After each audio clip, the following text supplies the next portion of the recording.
Chapter 31. Things that make no sense. Marcus and I got to Broadway without saying anything. I was thinking.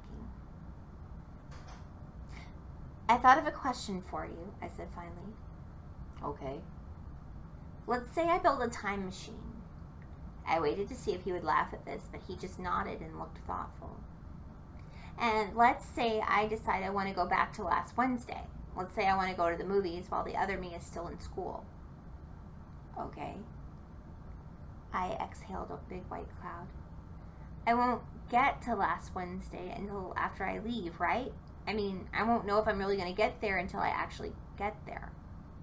Right. In your experience, you won't know if you're going to get there until after you leave. I mean, unless you remember seeing yourself on the street or something.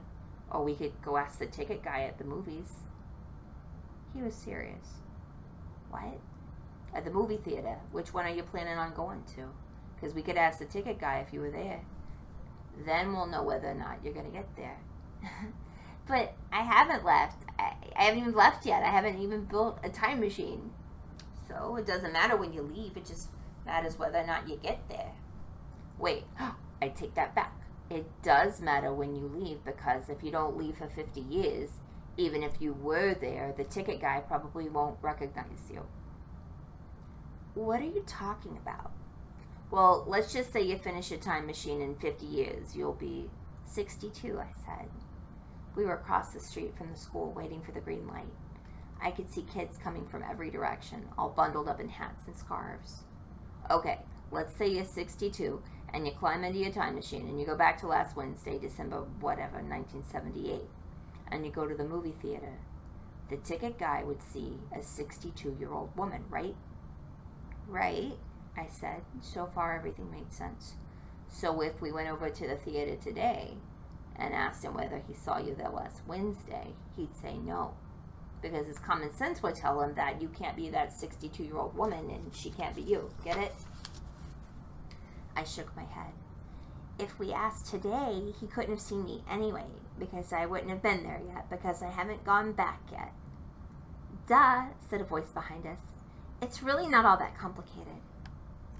I whirled around and saw Julia in a long coat. She was standing right behind us, waiting for the light. Marcus ignored her and looked at me. Are you still worrying about that book? About the kids and seeing themselves land in the broccoli? I said nothing. I wasn't going to have Julia hear any more of this conversation. Think of it like this, Marcus said, oblivious to the look she was giving us. Time isn't a line stretching out in front of us going in one direction. Time is just a construct, actually. Look, Julia said, cutting him off. If you really need to know what he means, I'll explain it to you.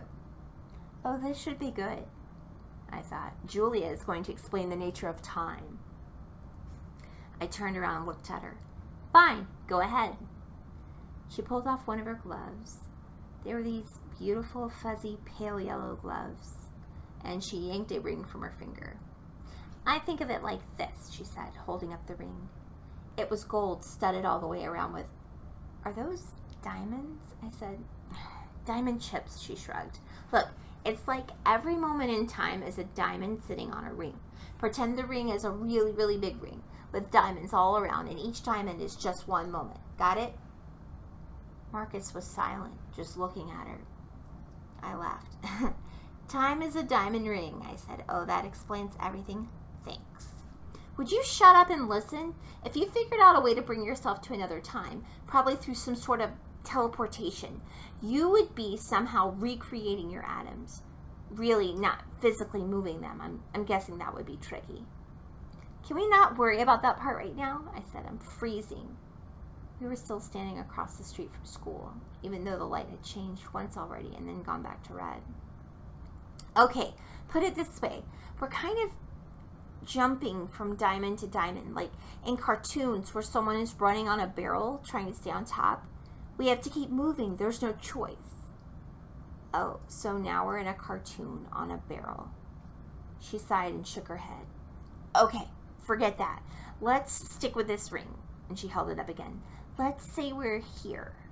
She put her fingernail on one diamond chip. And we figure out a way to jump all the way back to here. She pointed to another one a few chips away. It wouldn't matter where we came from.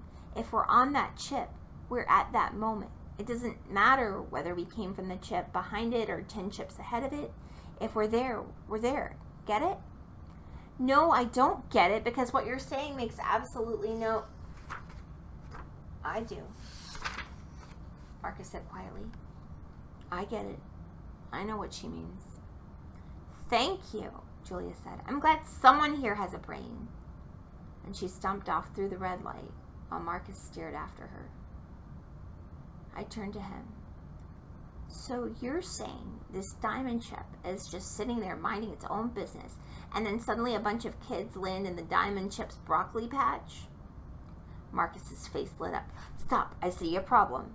You are thinking that time exists on the diamonds themselves. It doesn't. Each moment, each diamond is like a snapshot. A snapshot of what? Of everything, everywhere. There's no time in a picture, right? It's the jumping from one diamond to the next. That's what we call time. But like I said, time doesn't really exist. Just like that girl just said, a diamond is a moment, and all the moments on the ring are happening at the same time. It's like having a drawer full of pictures. On the ring, I said. Yeah, all the diamonds exist at once. He looked triumphant. So if you jump backward, you were at that moment. You're in that picture. And you always were there. Like, you will always be there, even if you don't know it yet. I didn't understand a word of it, and I couldn't feel my feet. Forget it, I said. The whole thing is making me crazy. He nodded like he felt sorry for me and my stupid brain. I think that's probably because of your common sense. You can't accept the idea of arriving before you leave, and the idea that every moment is happening at the same time, and that it's us who are moving. Enough was enough. I cut him off. Why did you hit Sal? I asked. Who?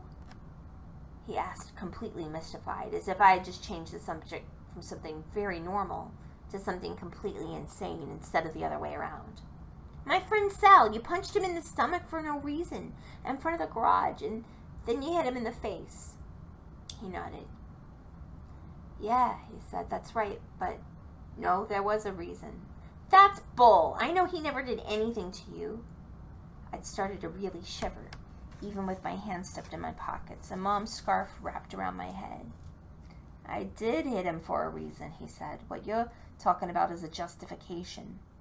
I'm not saying it's the right thing to do. I'm just saying I did it for a reason. My own stupid reason. I stared at him. So what was the reason? Same reason I do most things. I wanted to see what would happen. What do you mean, what would happen? His nose started bleeding, that's what happened, and he almost threw up. No, besides that, besides the ordinary things.